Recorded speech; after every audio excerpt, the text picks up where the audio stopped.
Hello. Welcome. For those of you who are new or who may not be familiar with who I am, my name is Wrenn, taking astronomy, and today we're going to be talking about how you become an astronaut. The reason I chose this topic is because my brother, he's actually in the Air Force, and he's been in the Air Force for probably about 12 years now. He started as a loading master, so he would basically load cargo on and off of different aircrafts that are being handled by the U.S. military. From there, he started working his way up the ranks. He was able to get his degree and become an officer in the Air Force. He transitioned to being a navigator for a while, so he would plan routes, things along those lines. And now he's at a point where he's actually becoming a pilot. He's working on getting his amount of required hours, and he plans on one day being able to transition into the commercial side of being a pilot. So he'd be working for companies like Delta, United Airlines, American Airlines, companies of that nature. That's his goal. One day he's going to transition out of the Air Force, and he's going to go more into civilian work. Now, I noticed a lot of people in the class are using PowerPoint for their presentations, and that's fine and all, but I kind of wanted to take a little bit of a different take on this assignment. I'm actually doing this live right now, so a select few of you might be able to see this happen in real time. I'm also taking an art class right now, which is kind of interesting. We often talked about the differences between like performance arts as compared to like paintings, as compared to like songs, and the distinctions between seeing something live. So if you're one of the lucky few, keep that in mind. That this is all live, done with no cuts. And yeah, so when it comes to becoming an astronaut, as you might expect, you're gonna need some education. Let me transition here. This is my website. If you would like to learn more about me and what it is I do, feel free to check it out at ethanwrenn.com here. You could also join our Discord. You could see it off to the left. So here we are on NASA's official website. Here are the astronaut requirements for becoming an astronaut. It says within the next few decades, humans could be leaving their footprint on Mars. Which is very true. We have sent people to space in the past, and we plan to do this moving forward. The thing is, this is a very prestigious position to be in. Not many people get the opportunity to be sent to space. It's expensive, requires a lot of training.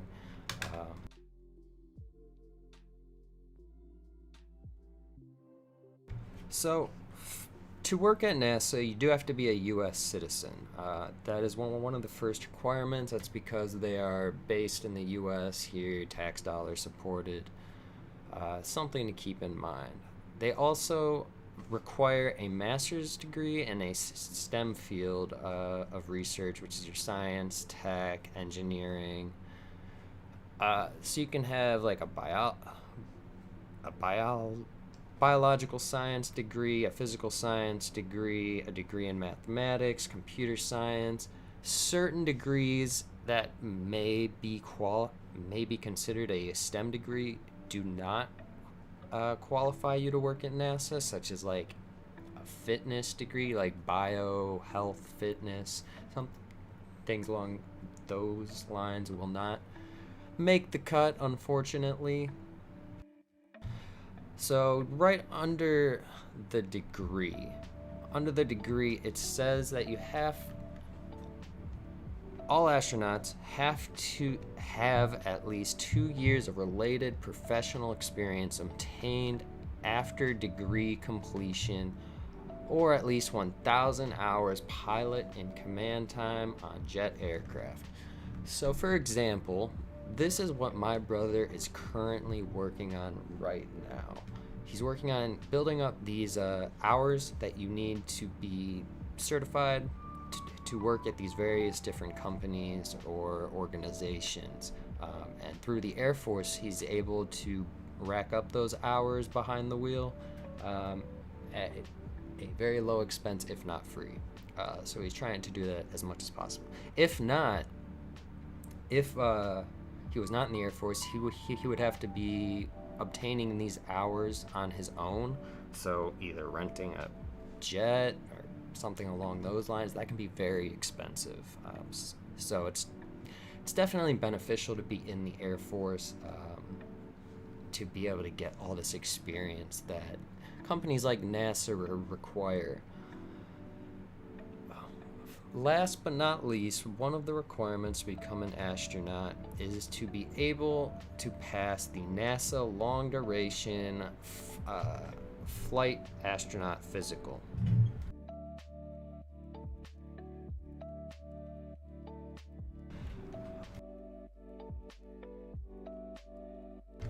What is the NASA long duration physical? Basically, you need to be able to show that you can lift weights, you're healthy. They don't want to be sending anyone up into space who can't endure harsh environments or be able to conduct the spacewalk. So if you can't walk on the moon, it might be difficult for them to send you there. Very basic physical stuff. If you go to the doctor regularly, I'm sure the physical is relatively similar.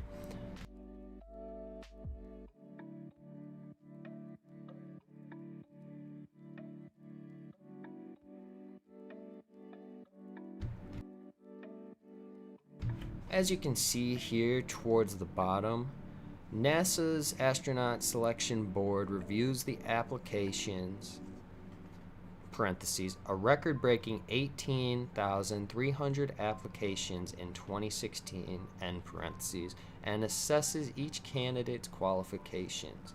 The board then invites a small group of the most highly qualified candidates for interviews at NASA's Johnson Space Center in Houston, Texas. Now, 18,300 applications probably sounds like a lot because it is a lot. But we're definitely not sending 8,000 well-qualified candidates to space every year, or 18,000, pardon me, every year. So how do they narrow down this process? Let's take a look. So here's a visual to kind of recap on some of the requirements that we had just brought up. You need the bachelor's degree. You need to have professional experience, which again you can obtain privately or you can obtain through organizations like the Air Force, who again pay you to fly on planes and conduct assignments or whatever it may be.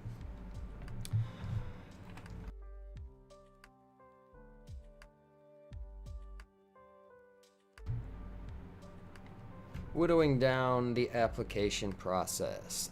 Again, here's our work experience, our STEM degree, and our physical fitness needs to be all met.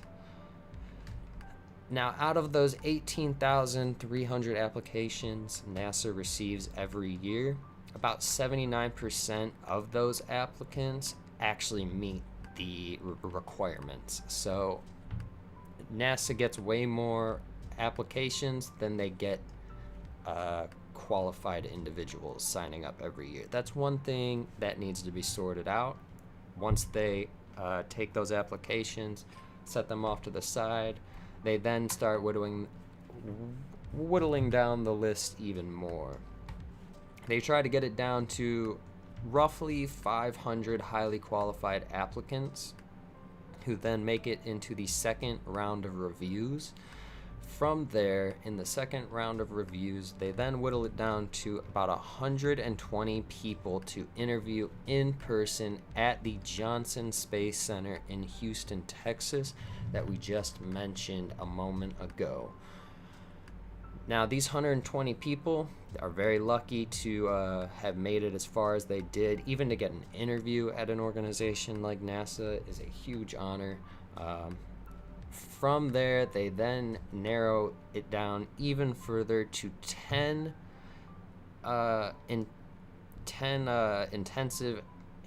individuals who get intensive interviews.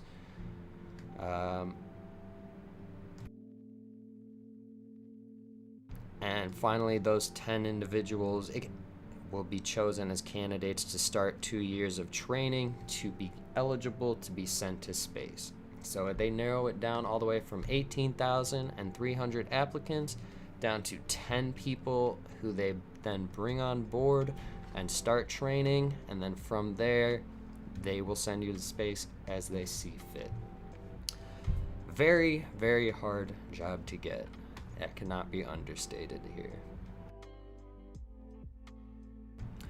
Here is some data that covers NASA's employment history for astronauts over the past, seemingly 50 years, at least 50 years, give or take. It'll show you right here, U.S. astronauts selected in numbers by years.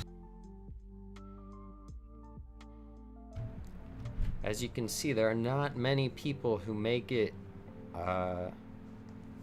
into NASA. These numbers are very small. We're talking about in a single year, again, about an average of 10 people, 7 to 14 as the previous graph was saying. It also shows whether these people came from the civilian side of things or the military background. As I was saying earlier, my brother comes from a military background, so he would fall on this 199 category if he were to be applying at NASA, as compared to somebody who rented jets and was getting their pilot's license privately. They would fall under the civilian category. It's about 134 people. That's not a lot. In the United States, there are over 300 million people, and to think that only 130 of them came from a civilian background and had the opportunity to work in NASA as an astronaut. It's a very, very prestigious position.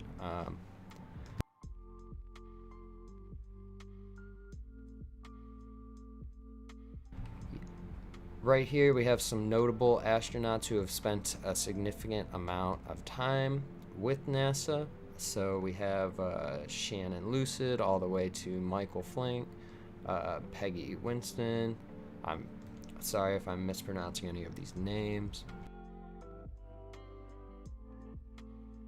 As you can see, Frank has the total number of flights and years selected. He has the most. So Frank Diaz, very notable figure in the space. Lastly, I wanted to cover another route. Let's say you're interested in the aerospace field. You may not necessarily want to be an astronaut, but you want to be working in the aerospace field, whether it be a software engineer or it be a medical personnel who is on standby. Not only do we have NASA, but we also have the private sector, as we were alluding to earlier in this video. So for example, SpaceX is a company you could work for that is in the aerospace field. They do hire astronauts, but they also hire a plethora of other positions that you can be considered for, and that all require a different amount of qualifications. So depending on what it is exactly what you want to do in the aerospace field, there might be a place for you.